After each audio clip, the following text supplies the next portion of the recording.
گاهی وقتا والدین انقدر درگیر مشغله‌های خودشون یا سرگرمی‌های خودشون یا اختلافات خودشون با همدیگه هستن که نمی‌بینن که چه اثری روی فرزندشون داره و اون بچه در این لحظه چه چیزی رو نیاز داره، به چه چیزی وابسته است و ممکنه چه چیزهایی رو از دست داده باشه. ما حواسمون از بچه‌مون، از فرزندمون پرت میشه. چرا؟ چون خودمون درگیر هستیم. بعد توقع داریم که این شخص در آینده انسان مفید و مثمر ثمری برای جامعه باشه. توقع داریم که بهتر درس بخونه، بهتر رفتار بکنه، بهتر زندگی بکنه. اما چقدر خود ما این شرایط رو براش به وجود آوردیم که این فرزند ما بتونه سالم رشد بکنه. به نام خدا با درود و مهر. رایا کاکاونت هستم، کارشناس علوم رفتارشناسی و آسیب‌های اجتماعی. افتخار میزبانی شما رو در کانال سیاه سفید خاکستری دارم. امیدوار هستم که مطالب رو پیگیری کرده باشید و از اینکه ما رو همراهی میکنید از شما سپاسگزارم. در اینجا به بررسی متفاوتی از روابط عاطفی، اجتماعی و انسانی بین آدم‌ها میپردازیم. امیدوار هستم که مطالب و در حقیقت اپیزودهای قبلی رو هم ملاحظه کرده باشید تا سلسله مراتبی که در اپیزودها وجود داره رو از دست ندید و بدونید که هر بخشی به بخش دیگه ای متصل هست. اگر تا امروز ما رو سابسکرایب نکردید لطف بفرمایید از پایین همین ویدیو سابسکرایب رو انجام بدید و با زدن لایک و کامنت از ما حمایت بکنید. ممنونم. در اتفاقاتی که اخیراً باشون برخورد میکنم و دوست عزیزی با من تماسی گرفتن و راجع به مسئله و معضلشون با من صحبت کردن، نیاز دیدم که این مسئله رو مطرح بکنم، چون اعتقاد دارم که خیلی از خانواده‌ها و والدین با نوجوانهای خودشون درگیر این آسیب و این مشکلات هستن. من اسم این اتفاق رو دوران سرکشی میگذارم.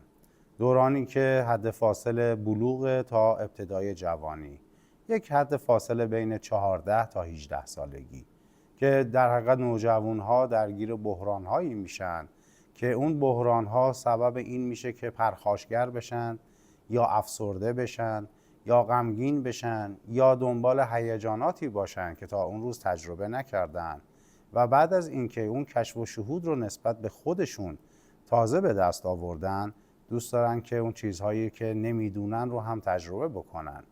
گاهی وقتا برای تجربه کردن مسائلی که نسبت به اونها آگاهی ندارن، این کنجکاوی بیش از حد کاری باشون میکنه که اونها رو در ورطه خطر قرار میده.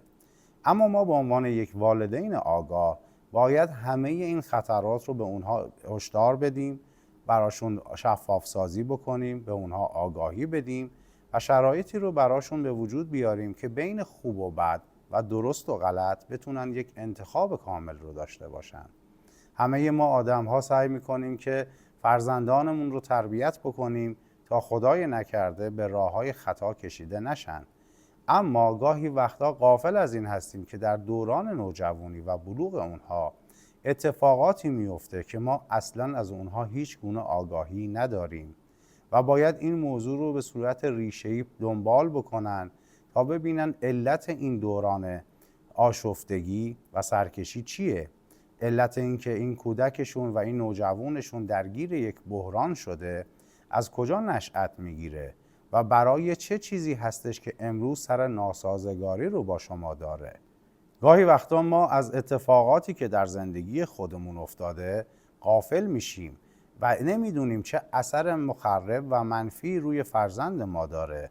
گاهی وقتا ما با درگیری هایی که با شریک زندگیمون داریم یا اختلافاتی که داریم سبب این میشیم که اون بحران و اون آشفتگی برای نوجوان ما به وجود بیاد و اصلا توجه نمی کنیم که چه آسیبی داریم به روح و روان و شخصیت اون میزنیم. خب طبیعتا همه آدم ها دنبال کشف و شهود نیستن، دنبال تجربه چیزهای ناشناخته و یا هیجان و تفریح نیستن. گاهی وقتا شروع میکنن به لجبازی، گاهی وقتا میان اعتراض خودشون رو به نحوی به شما نشون میدن که از نظر ظاهری برای شما یک حالت عصبیه.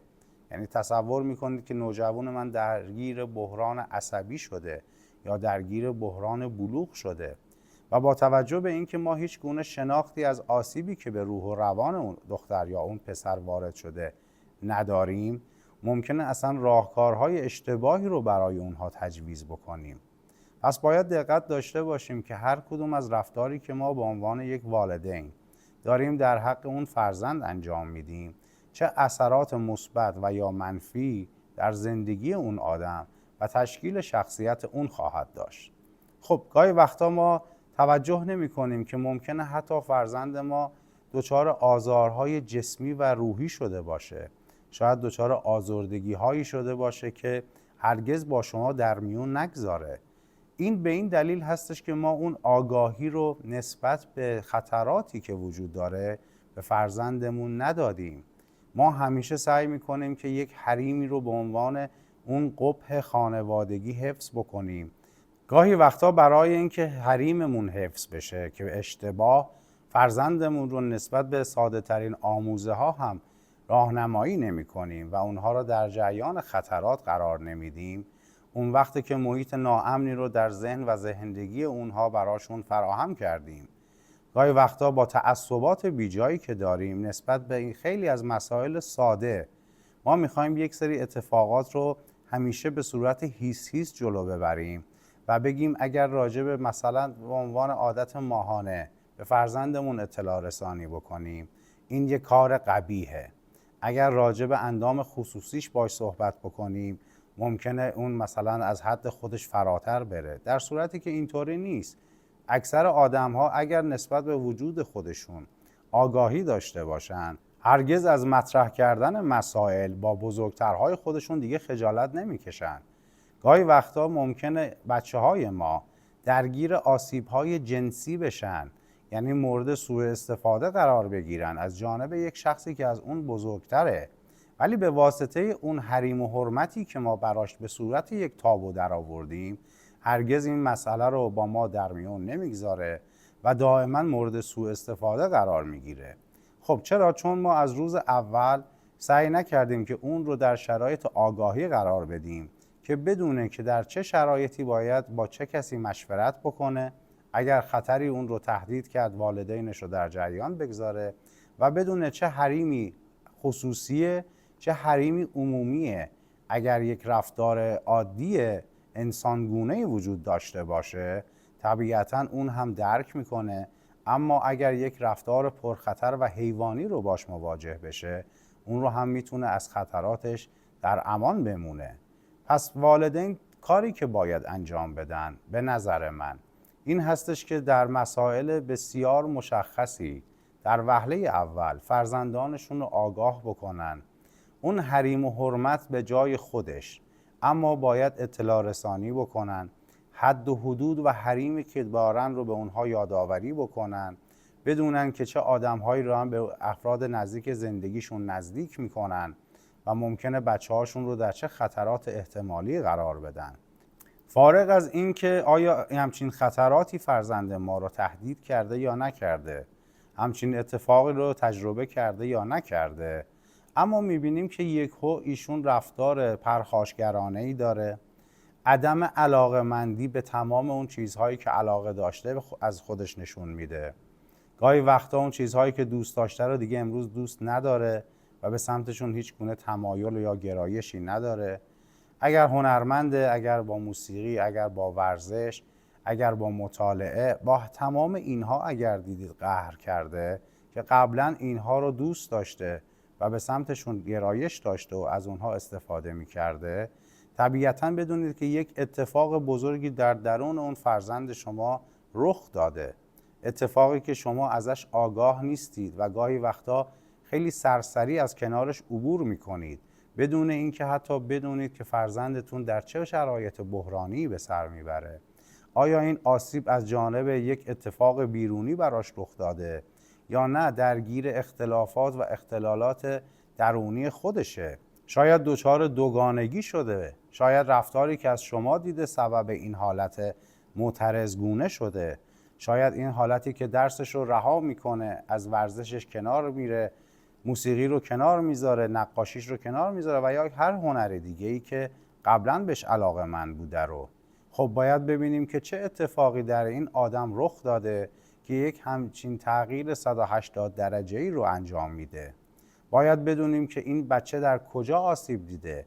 آیا از رفتار ما بوده؟ آیا از یک آسیب بیرونی بوده؟ و یا نه این آدم نیاز به این داره که خودش رو پیدا بکنه، درگیر اختلالات شخصی شده.